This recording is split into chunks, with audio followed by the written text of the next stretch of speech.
സ്ഥാനാർത്ഥികൾക്ക് വേണ്ടി മിമിക്രി ആർട്ടിസ്റ്റുകൾ ഇറങ്ങി വോട്ട് ചോദിക്കുന്നത് നമ്മളൊക്കെ കുറെ പ്രാവശ്യം കണ്ടിട്ടുണ്ട്.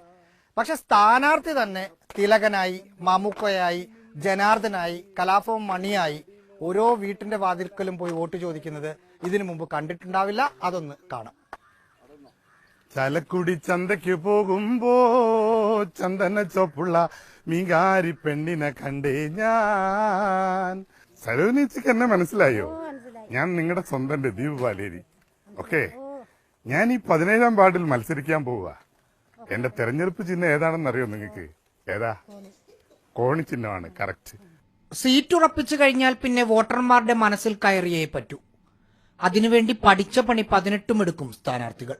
അല്ലാ, അമ്മായി, ഞമ്മളാണ് നിങ്ങളെ സ്വന്തം രദീപ് പാലേരി. നമ്മൾ ഈ വാർഡിൽ മത്സരിക്കുന്നുണ്ട്. ശബ്ദം കേട്ട് പെട്ടെന്നൊന്നും നമ്പരക്കുമെങ്കിലും സംഗതി അറിയുമ്പോൾ വോട്ടർമാരും ഹാപ്പി. എന്നെ മനസ്സിലായോ? ഞാനാണ് ഈ വാർഡിൽ മത്സരിക്കുന്ന സ്ഥാനാർത്ഥി. എന്റെ പേര് രദീപ് പാലേരി. രദീപ് പാലേരി. അപ്പോ എന്റെ തെരഞ്ഞെടുപ്പ് ചിഹ്നം കോണിയാണ്. നിങ്ങളുടെ വിലയേറിയ വോട്ടുകൾ കോണിക്ക് ചെയ്ത് എന്നെ വിജയിപ്പിക്കുക.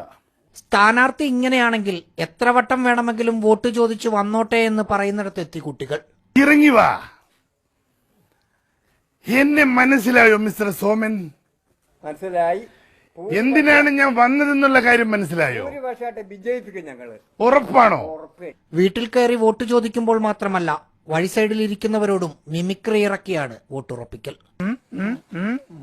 മനസ്സിലായല്ലോ. നമ്മുടെ തെരഞ്ഞെടുപ്പ് ചിഹ്നം ഏതാണെന്ന് അറിയോ എനിക്ക്? ഏതാണ്? കോണി അടയാളം. അപ്പോ എന്ത് പണി ചെയ്യണം? എനക്ക് വേണ്ടി കോണി അടയാളത്തിൽ വോട്ട് ചെയ്യിക്കുക എല്ലാവരും കൊണ്ടും.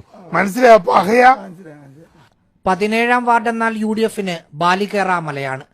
അവിടെ വിജയിച്ചാൽ പിന്നെ രാഷ്ട്രീയ ജീവിതത്തിൽ വെച്ചടി കയറ്റമായിരിക്കും രദീപിന്. മോനെ ഹരി, നീ ഇങ്ങനെ മഞ്ഞുകൊട്ട് കിടന്നാൽ വല്ല ഡെങ്കിപ്പിടി പിടിച്ചോളോ? അതെ, ലോനപ്പെട്ട തലൽ അവിടെയും ലുടൽ അതിന്റെ അപ്പുറത്തും. എന്റെ കാര്യം മനസ്സിലായില്ലേ? ഞാൻ ഈ വാർഡിൽ മത്സരിക്കാൻ പോവാ. എന്റെ കോണിച്ചിഹ്നം ഒരിക്കലും മറക്കരുത്. മനസ്സിലായല്ലോ?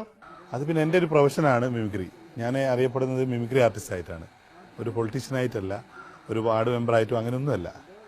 അപ്പോൾ അതുകൊണ്ട് തന്നെ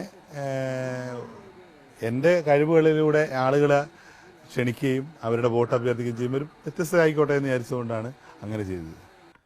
മുംബൈ കുച്ചാണ്ടി പ്രാണം കത്തണുമാ വഴല പൊട്ടിച്ച് പാപ്പണ്ടാക്കണുമാ. അപ്പൊ നിങ്ങൾ വീട്ടിൽ പോയി അച്ഛനോടും അമ്മയോടും ചേട്ടനോടൊക്കെ പറഞ്ഞുകൊണ്ട് എന്നെ വിജയിപ്പിക്കാൻ വേണ്ടി പറയുക. അച്ഛൻ വന്നില്ലേ, അമ്മേ അത്തായം വെന്തില്ലേ, അത്തായം കുച്ചാണ്ട് പാണം കത്തണുമാ. സഞ്ജു പൊറ്റമ്മലിനൊപ്പം റഹീസ് റഷീദ്, മീഡിയ 1 കോഴിക്കോട്.